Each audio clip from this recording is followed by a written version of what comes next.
ആരാണ് സക്കീർ നായിക്?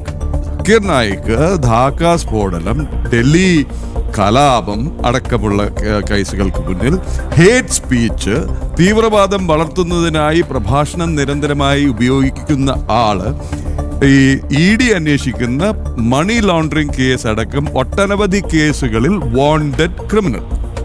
ഇദ്ദേഹം മലേഷ്യയിലേക്ക് കടന്ന് അവിടെ താമസ സൗകര്യം ഒരുക്കി അവിടെ പെർമനന്റ് റെസിഡൻസി എടുത്ത് അവിടെ കഴിയുന്നു. നിരന്തരമായി ഭാരതവും മലേഷ്യയും തമ്മിൽ ചർച്ച നടക്കുകയാണ് ഇയാളെ എക്സ്ട്രാഡൈറ്റ് ചെയ്യുന്നതിന് വേണ്ടിയിട്ട്.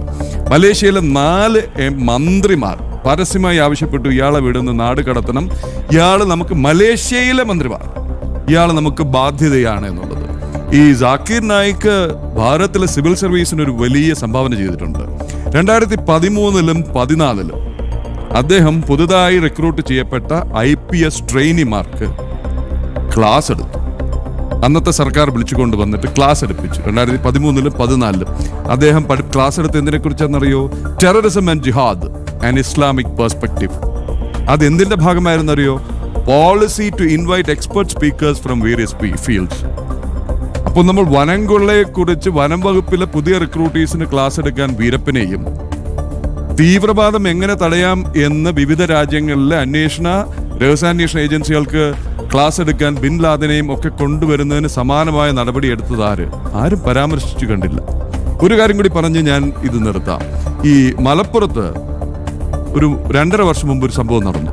കൃത്യം ഡേറ്റ് 2027 ഒക്ടോബർ 27, 2023. അവിടെ ജമാഅത്തിയുടെ, നമ്മുടെ മതേതര സംഘടനയായ ജമാഅത്തെ ഇസ്ലാമിയുടെ യുവജന വിഭാഗം, യുവ തുർക്കികൾ, സോളിഡാരിറ്റി യൂത്ത് മൂവ്മെന്റ്, അവരൊരു പരിപാടി സംഘടിപ്പിച്ചു. അവിടുത്തെ മുഖ്യ പ്രഭാഷകൻ ആരായിരുന്നറിയോ? പേര് ഖാലിദ് മഷാൽ. ഗൂഗിൾ ചെയ്ത് അപ്പോൾ കിട്ടും. ഹമാസിന്റെ മുൻ തലവൻ. രാജ്യാന്തര തീവ്രവാദ സംഘടനയായി വിവിധ രാജ്യങ്ങൾ ഔദ്യോഗികമായി പ്രഖ്യാപിച്ച ഈ ഖാലിദ് മഷാൽ വെർച്വലാണ്. കാരണം ഇങ്ങോട്ട് വരാൻ ഈ കേന്ദ്രത്തിലെ സർക്കാർ ഇരിക്കുമ്പോൾ വിസ കിട്ടില്ലല്ലോ.